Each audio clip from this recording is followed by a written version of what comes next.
Hey everybody, in today's video, I'm going to be showing you this AI workflow that I built inside of N8N that allows you to automatically make carousel posts inside of TikTok and Instagram. You as the user simply fill out a form to get it started. You tell it the concept or the topic of the post you want, the number of slides, the visual style of the images you want created, and then a general storyline. If you don't give it a general storyline, the AI itself will actually create one for you.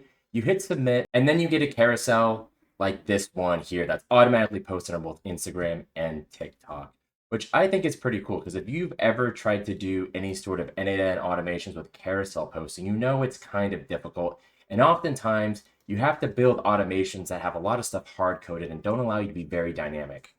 And what I love about this one is it is dynamic. So it's a singular workflow that allows you to set multiple different types of carousels, right? Whether that's 3 images, 4 images, or 5 images, and I'll show you how to change even that. And it's very dynamic in terms of the amount of content that we're putting in there, right? We set it on the form submission. It can always be different, but just based on the form, it's going to create everything we need. And so taking a look at this example, you can actually see what it does. So the first thing it does is it creates a base image, and then it obviously does the actual text on top that tells a story. And then for the follow-on images, it takes that base image and edits it, which allows us to have characters that are the same throughout the story, right? We don't get a different robot that looks way different on slide 5 than it does on slide 1. Now, in this case, I would say it gets a little bit more blue at the end, but for all intents and purposes, this is the same robot and the same character that's present throughout our story. So that's what the end game of this build looks like. And now I'm going to take you through it module by module so you can recreate this on your own or grab the template from the Skool. Now, this looks crazy at first, but I promise you it's not too bad. And in fact, a lot of this is taken up by what you see here at the bottom, which is the different ways we post it to Instagram and TikTok. And then the one thing I want to point out right at the beginning is all these places in red. These are the places where if you're using the template, you're actually going to have to go in and edit some things. And by edit some things, I just mean put in your API key for OpenAPI or OpenAI rather, and then also put in your API key for upload post and your username. So upload post is the name of the service we're using to actually make these posts to TikTok and Instagram. So without further ado, let's get started and take a look at this thing. So in general, what's happening? Starting from the top, we put in that form submission, which then goes here to the large language model, which generates the image prompts and the captions for us, right? And by captions, I'm talking about the actual words on the top of the page. And then from there, it has this initialized loop variables and the set API variables. And don't worry, I'll actually go into these soon. But essentially what's going to happen is it's going to create dictionaries. Think of dictionaries as just an empty box. And as we go through this entire workflow, it's going to put images into that box, mainly the base image and then the edited images 2, 3, 4, and 5. So at the end, after it's cycled through all of them, it gets consolidated here in this code block and then sent off in different directions depending on how large we want that carousel to be, whether that's 3 images, 4 images, or 5 images. So a lot of what you see like in terms of complexity here is just managing those images, right? Because we have to have a base image, and then we have to have image 2, which is based off of image 1, and image 3 needs to be based off image 2, right? There's a lot of like referencing prior images, and we need to find a place to actually put them as we mess with the data from all the follow-on images to then create this carousel, right? So there is a lot of complexity with this, but I think this workflow does a good job of kind of breaking it down and making it dynamic enough where you aren't stuck in certain pathways, namely like I can only do 3 images in my carousel, or it can only be, with these certain images, right? So I think this one gives you a lot of flexibility. And as we go through it, I'll show you how to make it even more flexible. Now, let's go into the modules one by one so you can understand what's happening. Just wanted to give a quick plug for my Skool where you can actually find the template for this exact workflow as well as a ton of others. I have guides on here for how to get started in N8N, how to create your first AI agent, RAG agents, marketing agents, stuff specifically for business, self-hosting. All of it can be found here in my Skool. We have a really engaging and growing community, so would love to see you there.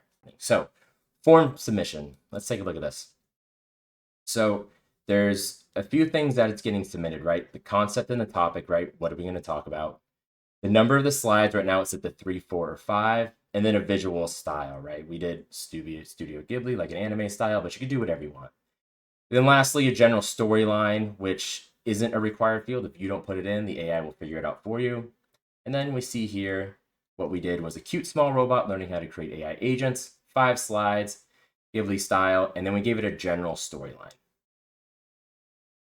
Then from there, that goes into a basic LLM chain where we generate the carousel prompts.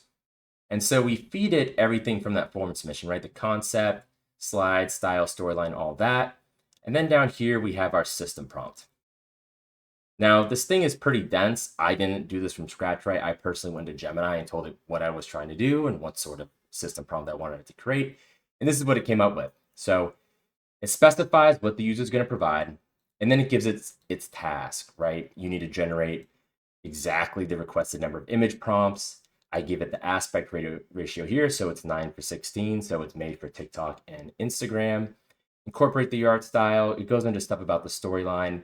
And then here it says the output must be a single valid JSON object with a specific JSON structure. So all the image prompts for, whether that's 3, 4, or 5 are all going to be under a prompts array item, and you'll see how we manipulate that going forward in a little bit. And then past here, I just give some examples of what I want the output to look like. And then I also give examples of prompts. We also require a specific output format here. And you'll see right here, we use the structured output parser. And so again, this is just giving it an example, right? I want all the prompts this way in a prompts array. And then beyond that, I want it to also hold on to the topic, the style, and the slides. And so we see that here in this output on the right-hand side. So you'll see we have the prompts array, all 5 of them in one item. And then below that, the topic, the style, and the slide. Next, we come here we have a set fields, and we're calling this an initialized loop variables. And we have this mode set to JSON. And so you'll see here in the expression, we have our prompts array, right? Remember, these are all the prompts we're going to be using, all 5 of them in one item. And then you'll also see, which is important, here is the loop index on the right-hand side, generated photo binaries, and then we also have something for current image key for next edit, which is image for edit. Now, what's happening there? Well, let's talk about the loop index first. So we need this loop, right? Backing out real quick. We need this loop you're seeing right here, kind of on the second part, to happen a certain amount of times. And that's going to be determined by how many slides we want in our carousel. And so we start that by essentially starting a counter. And we start that counter at 0, which is what we're doing here on the initialized loop variables module. Next, you'll see generated photo binaries, and we have an empty dictionary. Now, if you don't know what a dictionary is, just think of it as an empty box. And the photo binaries are the images that are created, right? So eventually we're going to have 5 images sitting inside this box that we're going to push to Instagram and TikTok, but this gives us a place to put it. And then this for current image key for next edit, that's going to become important when we're taking images for follow-on slides, right? For like slide 2, slide 3, and actually doing an image edit, right? Because the API call we make to OpenAI is different if you're having it generate an image from scratch versus when you give it an image to edit, right? And so that first base image is going to be from scratch. It has no sort of reference, and all the following images are going to be edits of the previous one, so we can keep the characters in it the same. So that's what that's doing, right?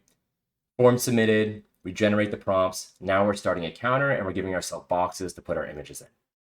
Over here, we have the description. Now this is just doing a description for like TikTok and Instagram, right? And we just have this off to the side. That way, later down the line down here, right before we send it off to Instagram and TikTok, we can then reference that. So that's why it's kind of just off on its own. Next, we have some API variables. So number of images, that's the number of images that's going to be created for each slide. So image 2, we're only doing one image of image 2, right? I don't need 3. I don't want to confuse it. So here we're just doing like images, sizes, all this stuff. You shouldn't have to touch any of this, although we make sure to include other input fields and all, because we want this information to be passed on throughout the workflow. So now is where we start generating images in this workflow. And so on this one, obviously you need to update it with your own API key. We come in here, it's going to be an HTTP request because N8N doesn't have one set up yet for the GPT image gen API. So just do credential type, OpenAI, and then coming down here to the JSON, what we're passing is the model, the prompt, the amount of images, the size, and the output format. So all this stuff is coming from those API variables we set before. In the prompt, you'll see here JSON prompt arrays, JSON.loop index. You see that loop index? That's how it knows which one's to call. Since it's the first one, the loop index is on 0. It's going to grab that first prompt for us. And we see that on the right-hand side. So it generates the image. But we have all this data alongside that's getting passed into here, right? So we want to separate that image out. That's what this thing is doing. So we can just pull out the image that's created. But we need to convert it, right? We need to convert it so we can actually look at it. And that's what the convert to file is doing. And so this way, when I hit view, I can actually see the image that's created. Otherwise, if we don't have this, you'll see it over here on the left-hand side where it says B64_JSON. It's just a series of numbers and letters that goes on for damn near infinity, and you can't do anything with, right? So we need to convert this file so we can actually look at the image. We need to convert it to binary. So that's what's happening up on this first-hand part, right? We're just setting the stage for everything, and we're creating that first base image. Now we feed this to a merge node here because there's no way to keep the data alongside the image once it's converted. So what I'm saying is this file right here, this convert to file 1, all it has is the image, right? But we still want stuff like what loop index are we on? What are the prompts going to be? What's the storyline, etc., right? And all that stuff is over here in the set API variables node. So we merge this so we have all the data from here plus the image to move forward. So this kind of then takes us to phase 2, which is doing all the follow-on edited images. And so we have a code block right here. And so what's happening in this code block are 2 big things. The first thing is it's taking that first image we've created, that binary image, and it's putting it inside of that binary images directory we made earlier, right? Remember this guy, the initialized loop variables, where I said we were creating a box that we're going to put images in? Well, this code block takes the image we hit up here and puts it in the box for us to use later. The other thing it does is it then hits the loop counter. So now we're going from 0 to 1. And you'll kind of see that similar thing repeated here in this loop. So next we hit this if module, which is where we're then going to go into phase 2, where we're doing the edited images. Now, this should look super similar, right? This stuff here on the bottom is basically a carbon copy of the stuff on the top. The difference is, like I mentioned before, we're now using that edit images API, which is referencing an image before we send it to OpenAI to actually create the new one. So that's why it's a little different, but in like high level, it's pretty much the exact same thing. So in this node, we're just setting certain variables, right? Like here's the loop index, here's the different image you're going to use, and here's the prompt that it needs. Then from there, it comes here, right? You'd have to update this with your OpenAI account, but similar to before, hey, here's the model, here's the prompt, here's the parameter type, et cetera, et cetera, et cetera. And we also have here moderation to low. I weirdly a couple times had OpenAI like stop the workflow saying it was like a moderation thing, as if the content was violating some sort of thing, even though this is, as you saw, very PG images. Your results may vary. I threw it in there, didn't have any problems, but that's why that's there. And so, hey, it's going to recognize based on the loop counter which prompt to use, rates the image just like before, separate the image out, convert it to binary so we can view the new image. From there, it goes to the merge node, right? Remember, this just has the image, but we still want the data from here, which then goes to this code block, which, remember, just like this code block is doing 2 things. It's putting that picture, right, that binary file, into that dictionary we created up here. So that's one more image in our little image box that's going to go to Instagram or TikTok. And then it's hitting that loop counter again, right? So we're started at 0. Now we're on 1. And then it goes back and it hits this if node again. And what is the if node checking? It's checking that loop index.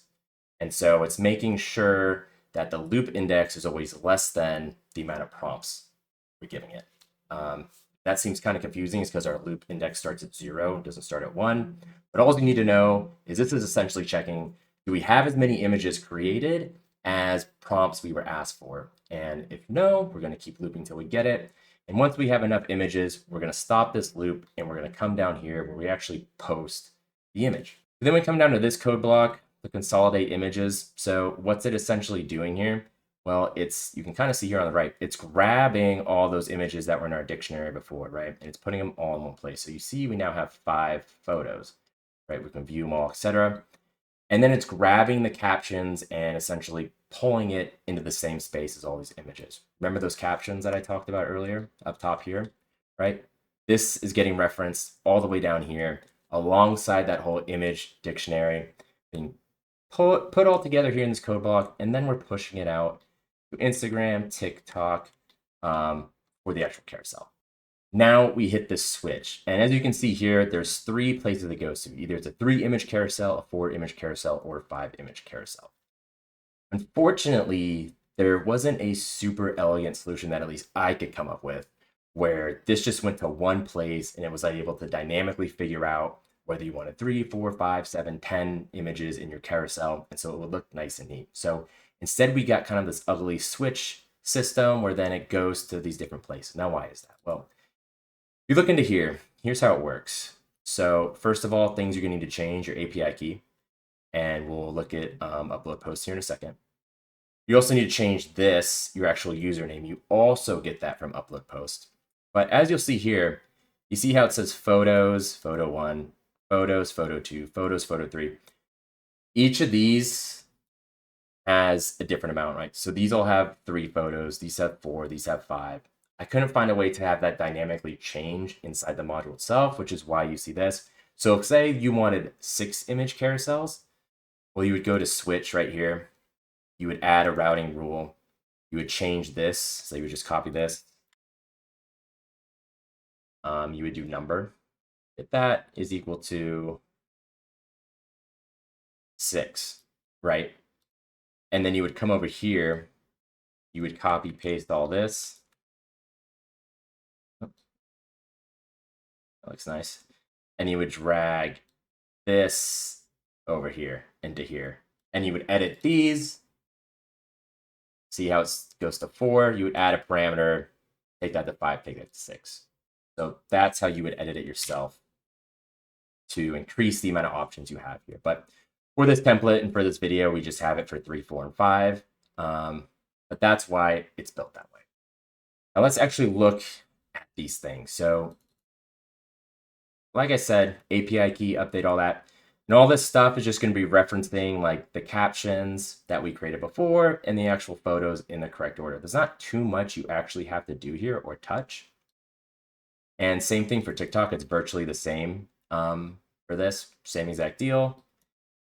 And then right here, we just have this if thing. So this is kind of just like some error handling. If everything goes well, it's just going to come here to true and nothing happens. You could change it to some sort of like alert, right? This could be an email, this could be Telegram, this could be whatever, where you get some sort of notification that it's posted, because to go through this entire workflow with 5 images is going to take you like 4 to 5 minutes just because of how long it takes to generate them. For the false one here, if you're on the free plan of upload post, 99% of the time it's going to work. Every once in a while, you'll sometimes get an error with Instagram, not as much with TikTok. If that happens, usually if you just try it again, it'll work right away. So this does one more attempt to get it to post if there was some sort of error. So that's what you see here with this false loop. So if it posts successfully, you'll see an output like this, where it just says results, Instagram, success. You'll also see down here in the usage, if you're on the free plan, where it says how many times you've used up your credits for the month. So you get 10 free uploads per month. And right now on this particular run, we were at 7 with that account. And now let's take a look at upload post so I can kind of show you where everything is. So here's a look at upload post. In terms of pricing, again, they have a free plan. You get 10 free uploads a month, but they also have this basic, professional, advanced, right? Just depends on how often you're actually posting. Now, to actually hook up your accounts, you're going to go to manage users up top. You're going to find the platform you want to connect. Click on the account and just follow the directions to connect your account. It's pretty simple. And then to get your API key, oh, also, this is your username. So here where it says Chase AI Test, if we're inside of here, this is where you put your username. So make sure you do that. But API keys, just hit API key. You'll find it up here, as well as some usage instructions. So there you have it, guys. That's the carousel for Instagram and TikTok kind of broken down in terms of how you can make this a little bit better. Again, maybe some of you are better than me and can come up with a better solution for this kind of mess, but this is the only thing I was able to figure out. So that would be one place to make it better. Other places to make it better would be figuring a way to improve the prompts, right? Right now, it kind of just has a storyline on its own accord. You could probably add something in here like heavily web search, and if you wanted a more like educational bent, like really have some good storylines that are like educational and like research backed, and you could totally do that here, right? Just by adding a tablet tool and messing with the system prompt a bit. Um, those are the biggest things. Or adding more socials, right? Adding something like LinkedIn would be another good one to do the carousels. So let me know what you think. Again, I was really excited about this one because the carousel stuff is kind of a pain in the butt. And it's hard to find one like this that is dynamic and that you can play with and actually gives you a good product. So let me know how you enjoy it, and I'll see you around.